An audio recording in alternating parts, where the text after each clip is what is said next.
जैसे हम किसी माता बहन की तरफ देख रहे हैं, मन में हम भगवत भाव से देखें, लेकिन शास्त्र निषेध करता है। एक बार अचानक दृष्टि चली जाए, भगवत भाव कर लेना हुआ, लेकिन भगवत भाव से को देखना भी नहीं है। शास्त्र निषेध करता है। स्त्री दर्शन, स्त्री संभाषण, एकांत में स्त्री के साथ हंसी मजाक, शास्त्र निषेध है भगवत स्वरूप, लेकिन हमें नहीं देखना। अचानक दृष्टि चली जाए तो हम इन पर भगवत भाव कर लेते हैं, पर इनको दोबारा नहीं देखते, क्योंकि शास्त्र की आज्ञा है। ऐसे स्त्री साधक को पुरुष के लिए भाव रखना चाहिए। तो भ्रष्ट होने के चांस तभी होते हैं जब हम कहीं न कहीं शास्त्रों गुरु की आज्ञा का उल्लंघन करते हैं। नहीं तो निश्चित समझो, अब हम अहंकार वाली बात होगी। जीवन में कभी भर नेत्र से किसी माँ बहन की तरफ देखने का अवसर ही ठाकुर जी ने नहीं दिया। ऐसी नहली वैसा रहा, और ऐसी हृदय में इतनी जलन रही है कि क्या देखे, किसकी तरफ देखे। हृदय की जलन ही नहीं बुझा पाए तुम दूसरे की तरफ क्या देखे। ऐसी और 7-8 दिन रोटी नहीं मिली तो किसी की तरफ देखने का चांस क्या रहेगा। ये जो आज आप सुख सुविधाएं सब देख रहे हैं, ठाकुर जी की लीला है। शरीर रोगी है तो इसलिए थोड़ा ऐसा भी है, नहीं तो इतना वैराग्य किससे जीवन, किसी पेट ही जल रहा है भूख के मारे, ठीक है नहीं वो 3 दिन तो यही नहीं पाया इसी कुटिया में।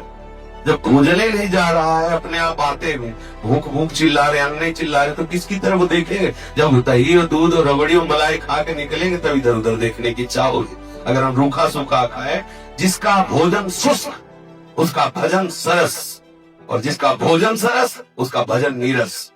जिसका भजन नीरस होगा वही विषय वासनाओं का चिंतन करेगा, वही विषयों की तरफ चलेगा।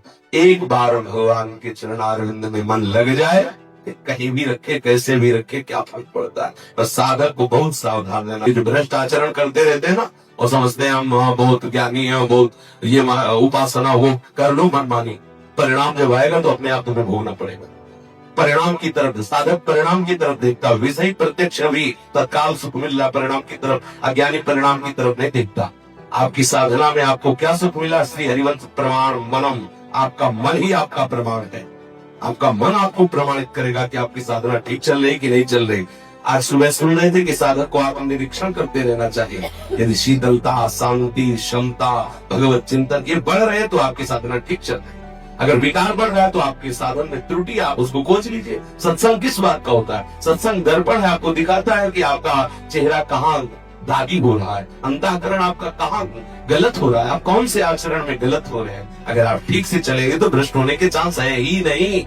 बिल्कुल निश्चित समझ लीजिए, सब रूपों में श्री भगवान है। आप ठीक से चलोगे तो कृपा करके आपको बाधा पहुंचाएंगे ही नहीं, और आप अहंकार कर देंगे तो इन्हीं में से कोई एक ऐसा तैयार हो जाएगा, तुम्हें नाक रगड़नी पड़ेगी, तुम्हें घुटने टेक देने पड़े, तुम्हारा नाश हो जाएगा। ये भगवान ही सब रूपों में है, और काम रूप में, क्रोध रूप में, लोभ रूप में, मोह रूप में, मद रूप में, वही है। दूसरा कोई नहीं। भ्रष्ट कैसे हो सकते हैं?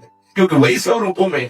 जहां आप अहंकार करेंगे, जहां आप विपरीत आचरण करेंगे शास्त्र के विरुद्ध, वही कोई न कोई रूप लेके आपको रौंद देंगे, परास्त कर देंगे।